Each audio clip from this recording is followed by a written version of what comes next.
So it is quite clear that Budawashe Tagwirei is now campaigning for his 2030. For his, not just 2030 term extension of Emerson Dambuto Mnangagwa, but he is prepared to take over from Emerson Dambuto Mnangagwa. Now, how do you explain a newly co-opted Central Committee member to be going around the country and addressing inter-district meetings? In those inter-district meetings, he is actually speaking on issues of ZANU-PF policy. We heard him in Harare where he sparked Chris Mutswangwa's response when he said that ZANU-PF would be looking forward to limit the businesses of the foreign nationals so that they open space for indigenous Zimbabweans. And Chris Mutswangwa coming so quickly lashing out at Budawashe Tagwirei, saying that has never been a ZANU-PF policy. In fact, ZANU-PF respects foreign nationals, and also going to an extent of saying, how could you say that about foreign nationals when Zimbabwe is receiving remittances from the very same foreign nationals? But the Barakashis were quick to jump their car and actually lash out at Chris Mutswangwa, showing him some documents that it was adopted by the Mnangagwa government or cabal, this issue of actually reserving certain sectors, economic sectors, for the local people and actually getting rid of foreign nationals. A policy synonymous to what Operation Tutula of South Africa is actually advocating for. Greetings and welcome to your lovely channel, the Hlonipani Global News. If you are watching us for the very first time, please do remember to press the red or black subscribe button so that next time when we film live, you become the very first one to watch us. So, Budawashe Tagwirei today is in the province of Masvingo.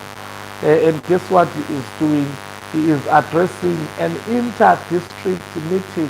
The Masvingo, just like Harare province, has been part of the ZANU-PF provinces that actually keeps on advocating for the term extension of Emerson Dambuto Mnangagwa.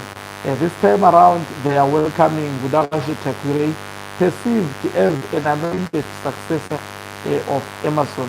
Mnangagwa has actually made it clear through his actions that he does not want to be succeeded by retired General Chiwenga. It seems he's going all out to make sure that he shuts out retired General Chiwenga from being the president of Zimbabwe. Remember also, Grace Mugabe was doing the same thing on this man, that is Emerson Dambuto Mnangagwa. Grace Mugabe tried to stop Mnangagwa, insulting him in his face, telling him that he was nothing. And they went to an extent of even firing Emerson Dambuto Mnangagwa. But when the wind of change was blowing on the way of Zimbabwe, we saw Mnangagwa, the biggest political mistake that was made, that is in 2017, coming back to Zimbabwe, emerging as the president. And that time people were so desperate they could vote for anything. They could actually allow anything that was actually proving as a formidable force against Robert Gabriel Mugabe. But surely a mistake was committed of thinking that Emerson Dambuto Mnangagwa can actually be better than Robert Gabriel Mugabe in terms of changing political as well as economic fortunes of Zimbabwe. It's a mistake that Zimbabwe have to be up to today, and the more this mistake stays in office, the more consequential it becomes. So Budawashe Tagwirei is in Masvingo. I see Barakashis are trekking so hard. So what we would be interested to hear what he will say in Masvingo province. Definitely expect to hear him campaigning, expect to hear him stating his policies on what he intends to do if he is allowed to be president. Within the Mnangagwa faction and the Barakashi, they have decided to give him the name Namo Yapera because of the primitive donations that he makes on various meetings of ZANU-PF. I mean, it's a platform for Zikanandas to demonstrate that they have money, the money that they are splashing out in these factions. It will actually alarm you. $100, $50,000. This is the money that they rob ZANU-PF supporters with. But I've always said that if ever Tagwirei is to be the president, he has to have the support of the military. At one point he said, if you have got power, money, you have got power.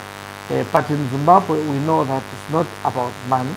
It is about having a relationship with the military. And the mind-boggling question is this man having the relationship with the crucial institution in Zimbabwe that determines actually who takes over political power. If you want to understand what is going politically, if you have that question and you try to find out how ZANU-PF succession has been managed historically, then you would understand that actually Tagwirei is just wasting his money unless this becomes a new normal of ZANU-PF. But otherwise, it has never been the normal practice in ZANU-PF. What happens in ZANU-PF is that it is the military that determines who gets to be the president. So we wait and see as Tagwirei. I think I can predict that we would be crisscrossing the country. We would be seeing these events across the country. Thank you very much for watching us. If you are watching us for the very first time, please do remember to press the red or black subscribe button so that next time when we've been live, you become the very first one to watch us. Ogan is signing out. Let me love and leave you. Let's meet on the other side of the live.